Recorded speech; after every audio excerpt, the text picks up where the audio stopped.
Hey guys, welcome to Tone Bros. My name's Casey. And I'm Colin. We're going to get started with our current topic of the day, which is the American Ultra 2 series from Fender. Dose. I'm getting tired of these two, Yeah. like American Vintage 2, American Ultra 2. American Player 2. Pretty soon, they're going to have to start being like... 3s, 4s. Yeah, they're going to have to say AU 2. Yeah. Just to make it easier for everybody. Yep. Yeah, I saw they put this stuff out. It's kind of an updated Ultra. I don't know. I mean, it's... What's new about it? Have you read much about this? So, not a whole lot. The only thing I really got from it was it's got a quarter sawn, like, D-shaped neck. Okay. Other than that, Yeah. it looks pretty similar. Yeah, I think they redone and redesigned some of the noiseless pickup stuff Well, yeah. and small things like that. Locking tuners like the Ultras have. It's got the S1 switching on there. I mean, it's a great guitar. Not knocking it.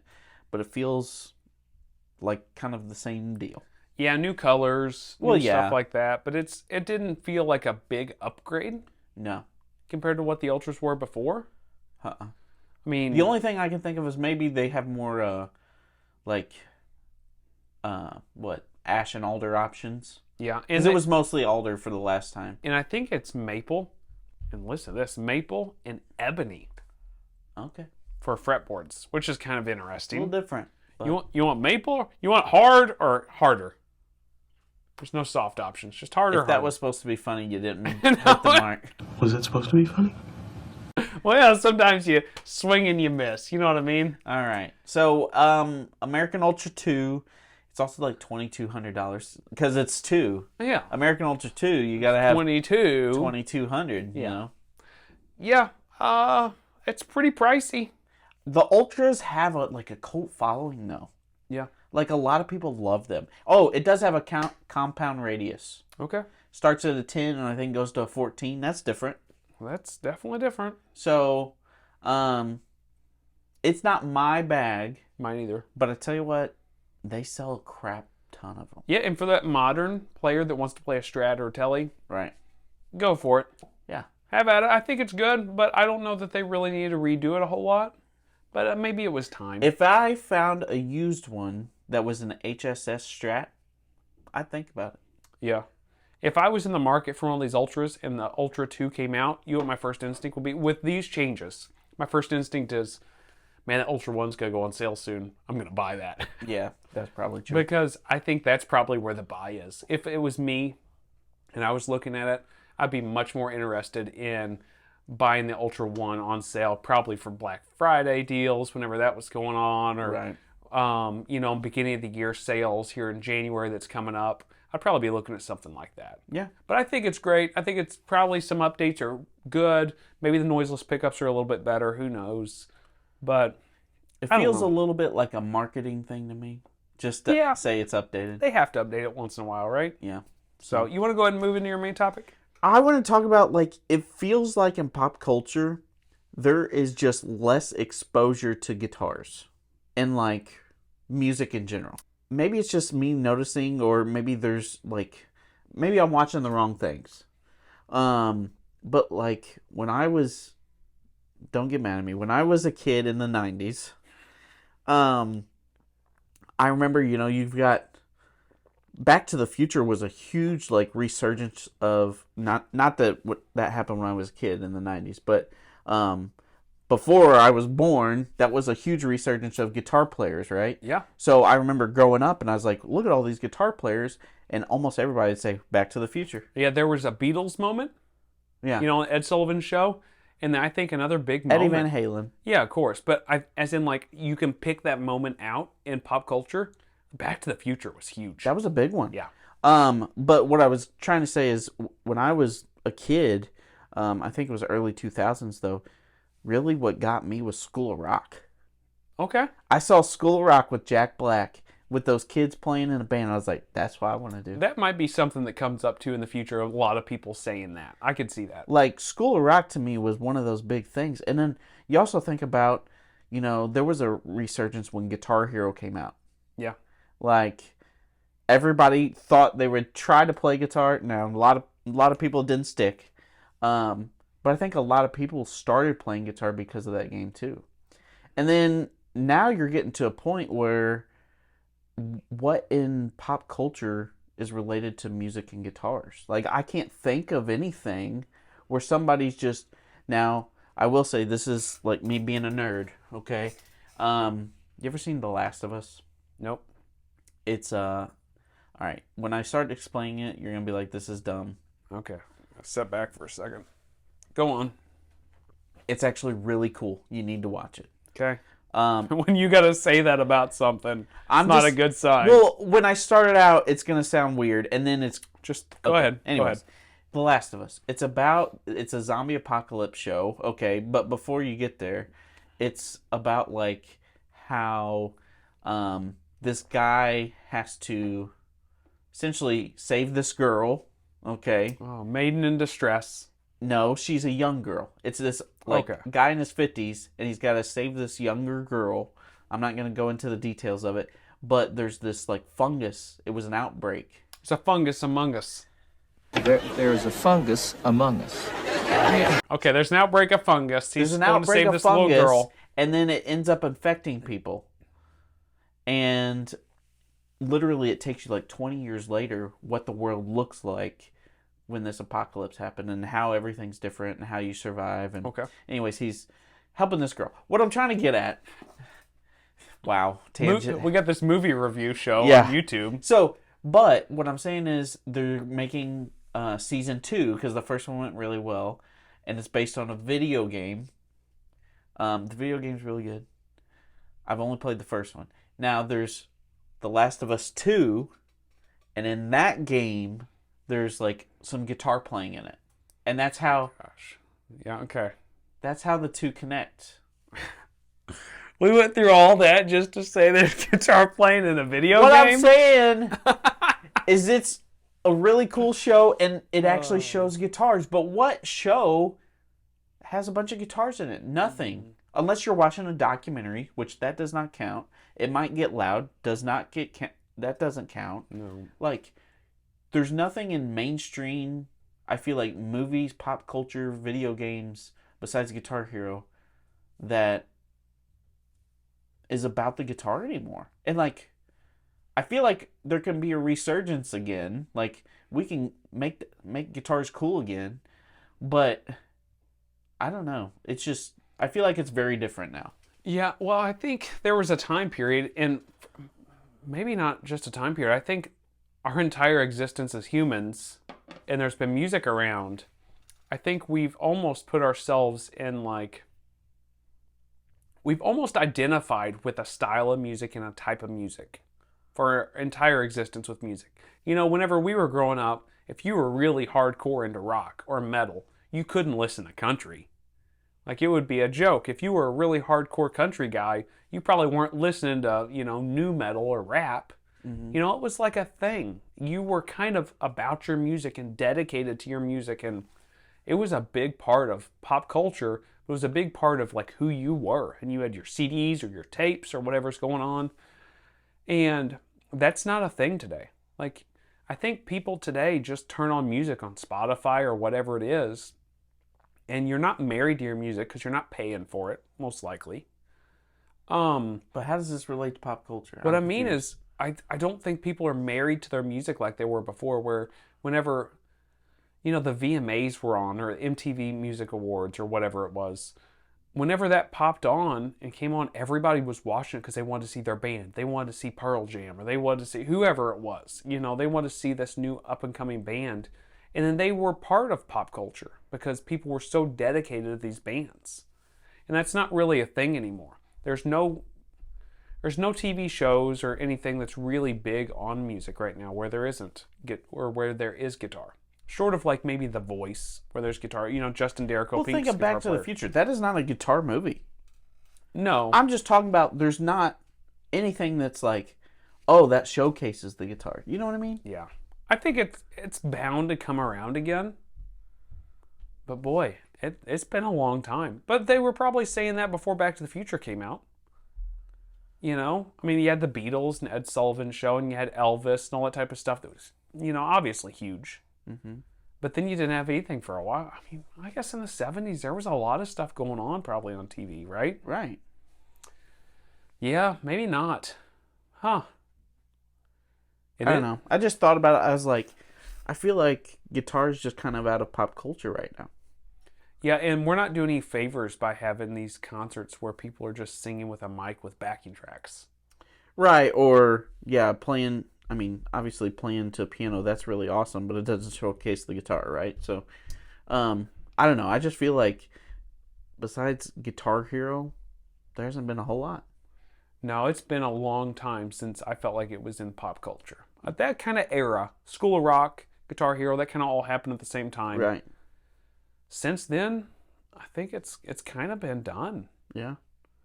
It's pretty sad, really, folks, when you think about it. Yeah. Let's bring it back. Make guitars great again. Yeah, let's bring them back and make them cool. I think that guitar is just cool looking. And, like, the fact of playing guitar is cool. Maybe we're biased here. This is all about, this is guitar players talking here. But I think as history shows, like, guitar is freaking cool. Do you think, I'm curious, for a general un-guitar player. Un-guitar player. Yeah. New term. I'm really smart, guys. I got the smarts in the brain. So for the general population, is guitar a cliche now? You know what I mean? And that might be a topic for another day, but... Yeah, that's probably another topic. I think there was... But, like, do they see the guitar and they're like, it's just another thing? You know, it's like... I'm just curious, because I see it and I'm like, oh, that's awesome, but we play guitar, so... Yeah, I think there's certain players and certain bands that can make it special. And it's not just a guitar. It's a vehicle for, like, inspiration, a vehicle for art. And there's some people... The dude in sandals sitting underneath a tree at a college playing acoustic guitar and singing. Right. Like, I'm not trying to, like, pinpoint anybody, but we all know that guy, right? Yeah. Like, that's not cool. People just look at that like a definitely like another guitar or another guitar player. Right. So if they're playing Wonderwall, it's not cool. No, I'm not saying that. I'll tell you what, Wonderwall right now is really cool. I don't know why. Well, we know why. Oasis is back for now. Oh, that's right. That's right. For right now, they're back anyway. Yeah, we'll see what happens. So see if they can last more than 6 months. I hope they do. Yeah. So anyway, that's getting off the subject. In pop culture, it has not been out much, but I got my fingers crossed. I'm hoping. Yeah, we'll see what happens. Somebody's going to bring it back, I hope. If not, we'll just, like, stand true on it. We'll just keep preaching the word of the guitar. Yeah. So let's go ahead and move to my gas or pass. All right.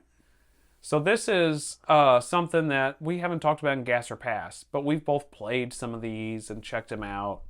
And it's been on the radar as in a guitar for a long time. It's the PRS Silver Sky SE. Mm-hmm.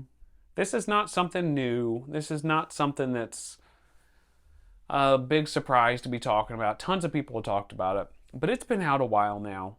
We all know what it is. Is this something, you don't have one, you've got a Strat that you love. Is this something that is interesting to you, like a gas, or is it a complete pass, you've got no interest in it now? I'm trying to figure out how to answer this. So I've got a Strat that I really do like. It's a great sounding Strat. It's an Eric Johnson signature. I love the thing. Is it perfect in every situation? No. It's also, the lacquer on it is pretty fragile. So it's not like I could just take it willy-nilly. Anywhere, any bar gig or whatever. So I really like the idea of having a backup Strat and having something like the Silver Sky SE. Because I've played like other Fender Strats, like Player Series and stuff like, and I'm just not impressed. Not that they're not great guitars, they just don't strike me as inspirational. Now, I will say, if I'm spending around $1,000 on an S-style guitar, I'd get an SE Silver Sky. Yeah. There's no doubt in my mind. It's the most, most inspirational Strat at that price point that I probably have ever played. Now, I've only played the Rosewood. I haven't played the maple boards, but I love the feel of the neck. I can't remember what radius it has. It's in between. I think it's a 9.5. It's not 9.5. It's either a 10 or like an 8. Okay. Because it's weird. I know that. Okay. It's either an 8 or a 10. Okay. I want to say 8. But anyways, it's a great guitar, but I don't need it right now. Like, my Strat right now does everything I need it to. I'm not going to any, like, places I'd be afraid to take it to as of yet. Right. So for me, it's a pass. But I will say, if I didn't have my Strat and I was starting from scratch, I'd get that in a heartbeat. Okay. And you're talking like $720 for a new one. So I thought it was like $800. No, I think maybe it's $799, maybe something like that, but a little bit over $700 for a new one. So you can probably used market $500. Oh yeah, I've seen them used for like $550. Yeah, boy, that's hard to pass up at that price. And it's a great guitar. Yeah, so it kind of, at this point with the Silver Sky, I feel like the new is definitely worn off. Oh yeah, I mean, it got its heat for a while, being a Strat copy. So yeah, and then it's almost like there was a time period where I felt like, oh, it's kind of not cool to have a Silver Sky now, because it was kind of what everybody was doing. Not that it's not cool to do something what everybody's doing, but you guys know what I'm talking about. You want to be different. You want to be kind of unique, and you want to have something a little bit different. And the Silver Sky certainly didn't feel that way. And then I played one not so long ago here at a guitar shop. Within the last month, I played one. It was one of the SEs, and it was a rosewood board. And I thought to myself, I was like, I'm not a Strat guy. I don't own a Strat. I've owned Strat-like guitars, and we're saying Strats because it's an S-type guitar, but let's be honest, it's a Strat, right? 3 single coils. That's what we're talking about. With a tremolo system, with the scale length of what a S-style guitar would be. To me, that screams Strat, right? Yeah. So I don't mean anything bad by it, nothing weird, but I played it the other day, and I've not been a Strat guy whatsoever in my entire life, and I was like, this guitar is great. Mm-hmm.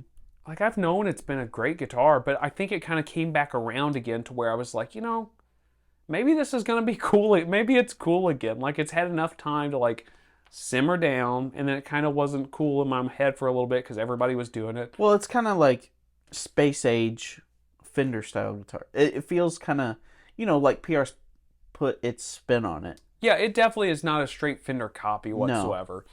And I do think it's got a foot in the vintage category, and it's got a foot in, we were talking about the Ultra 2s here earlier in this category, or in this episode, and I think it's got a foot in that kind of category too, where it's got a lot of updated stuff that's very, like, ergonomically comfortable. And I will say, I think PRS did a fantastic job blending vintage sounds with modern playability. Yeah. Like, it is the perfect blend of that. To where I think you're not making people mad because it sounds so darn good and plays so darn good. It's hard to compete with it. Now, something that's weird. Have you played a core Silver Sky? Yeah. I like the SE better. I like the SE just as much as the core. I've only played 2 cores. One of them, the strings were so awful and the setup was so bad, I don't even want to kind of like recommend or not recommend it off that one. Mm-hmm. The other one I played was all right. And like as in setup and strings, it was fine. Yeah. And it was good. It was a good guitar. But I don't know that it was radically better than the SEs I played. I thought it was a little bit better. Mm-hmm. But I mean, I could tell the quality, it's definitely more taken care of, don't get me wrong.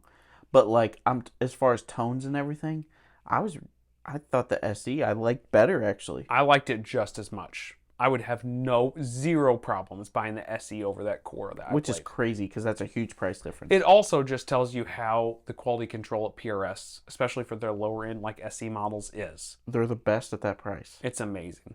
So for me, honestly, I'm not a Strat guy, but I probably need to have one in my arsenal just to throw in for those certain sounds I'm going to have once in a while. I don't know why we feel this way, but I think a lot of us guitar players fall in the category of we want to check a few boxes. We want a Strat, we want a Tele, we want a Les Paul.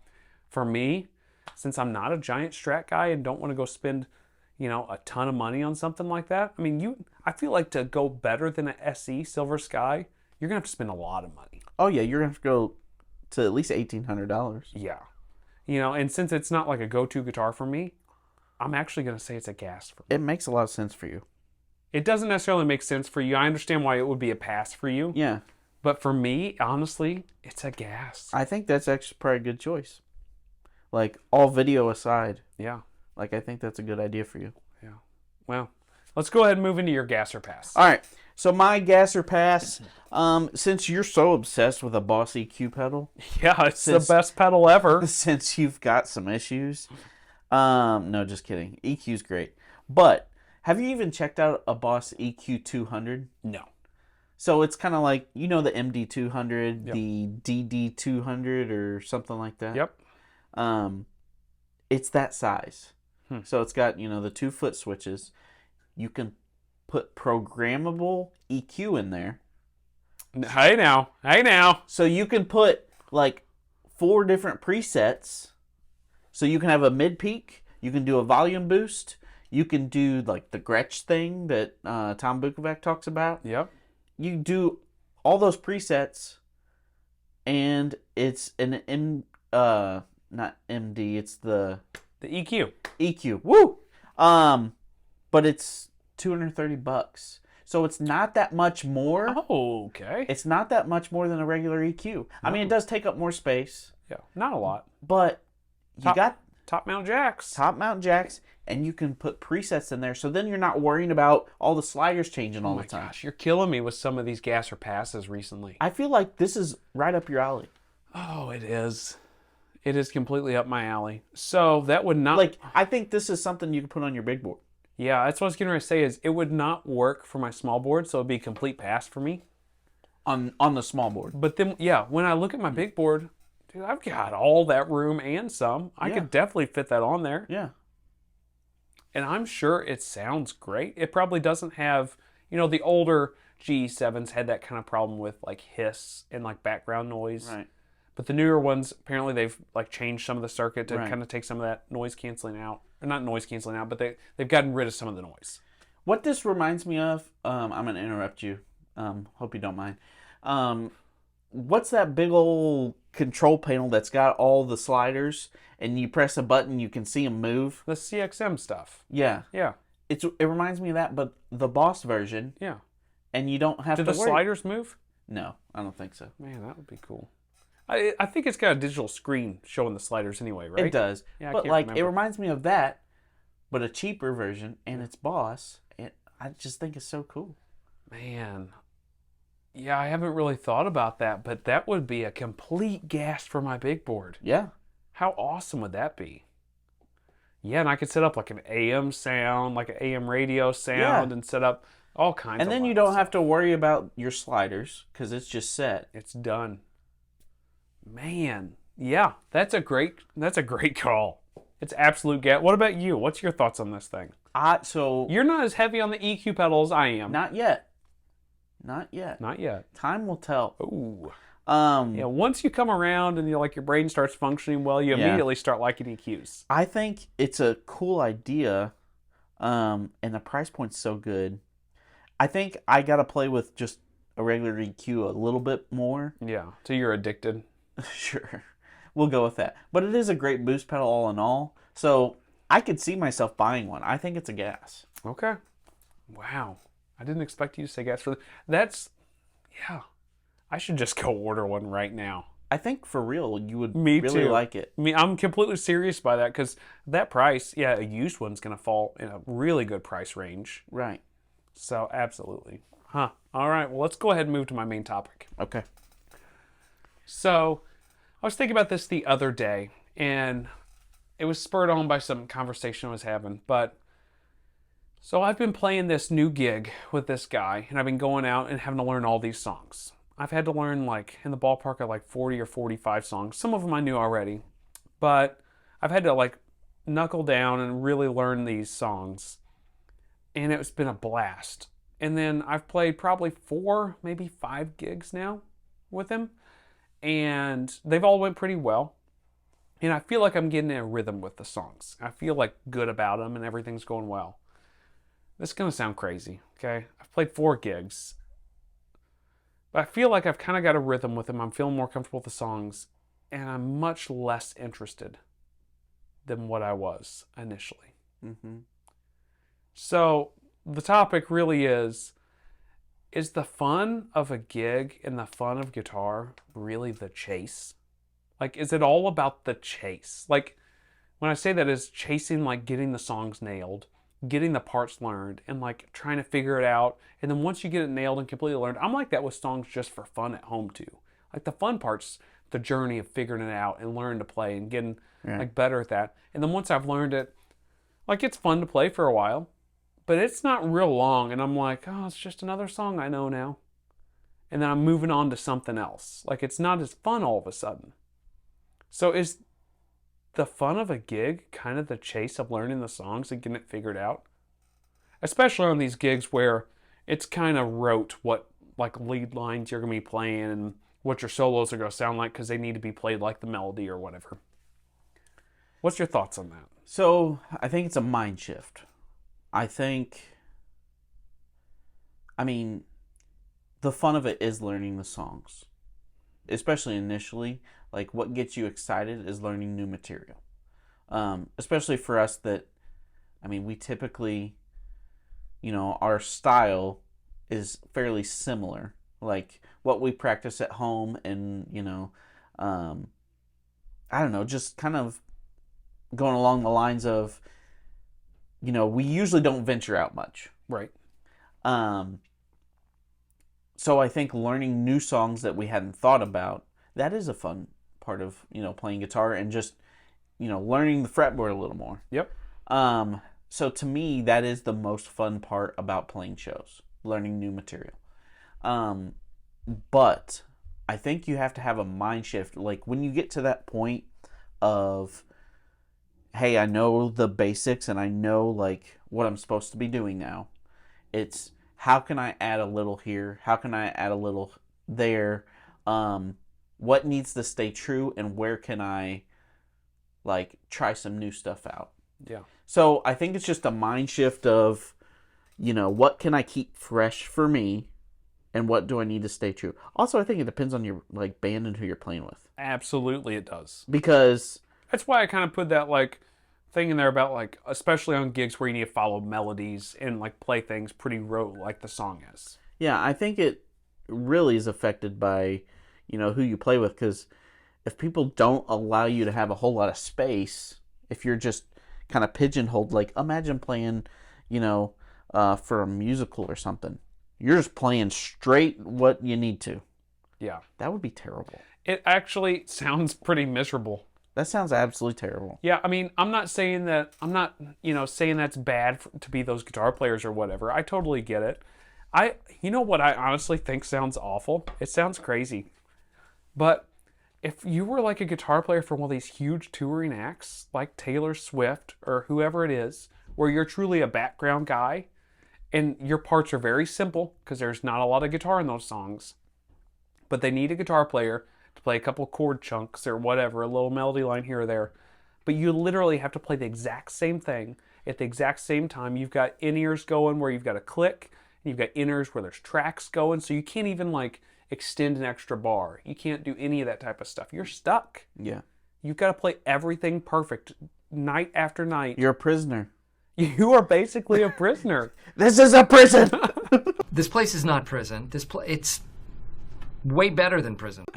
So that sounds like, in my opinion, that's like the hardest thing and would be the worst gig for me personally. Even though you'd be playing for thousands of people, that sounds awful, man. So, I don't know. I feel like the energy, though, because once you get it down pat, you can really enjoy the entertainment aspect. Like, granted, that's if you're an extrovert on stage. Yeah, and you're not stuck in the back corner in like black with no lights on you. That's true. You're not the main act when it's Taylor Swift, bud. That's true. But you imagine our guitar player running up to the edge of the stage and like just starting to wail. That would be hilarious. I don't know. I'm sure they're not complaining with that paycheck. You know what I mean?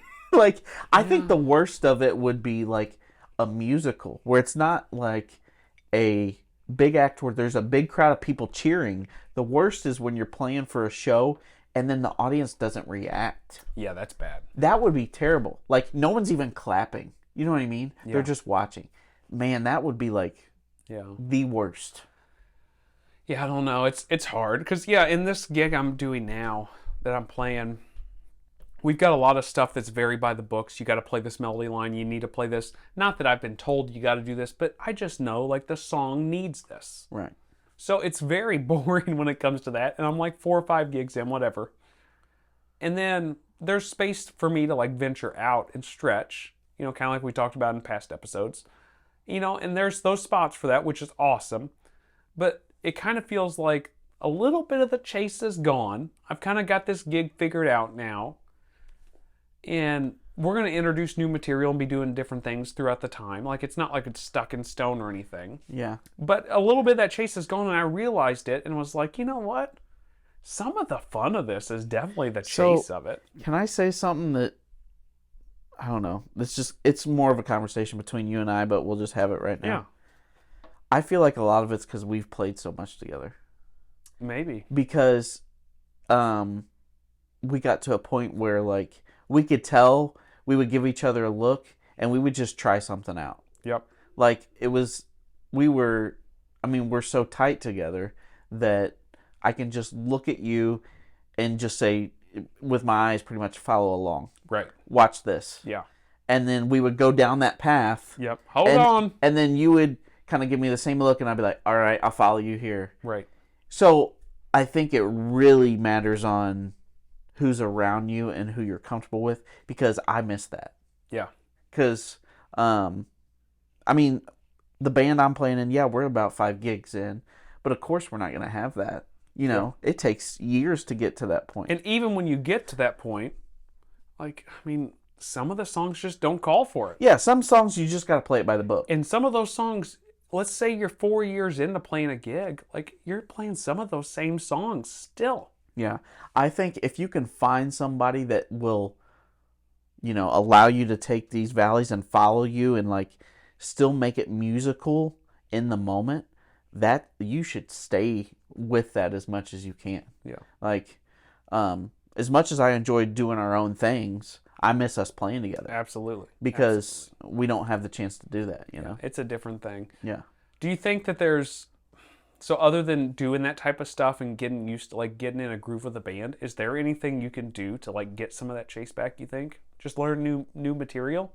Try to stretch out when you can? Think new material is obviously going to get you there because everybody's learning. So everyone's creating that spark. Mm-hmm.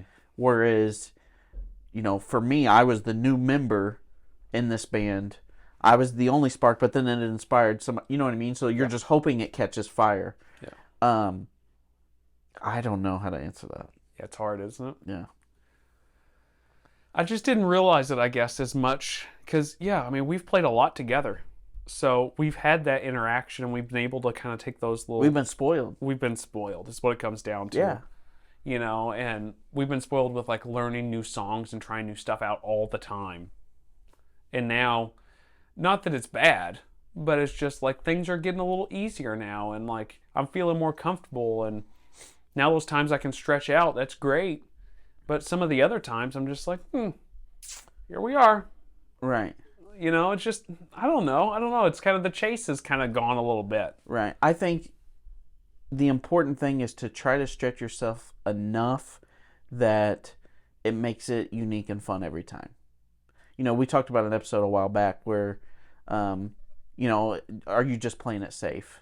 Yeah. And I feel like this kind of is a similar thing that, you gotta have that mindset change. I feel like when you're at the gig, you've learned the songs. It's a totally different avenue to travel. You know what I mean?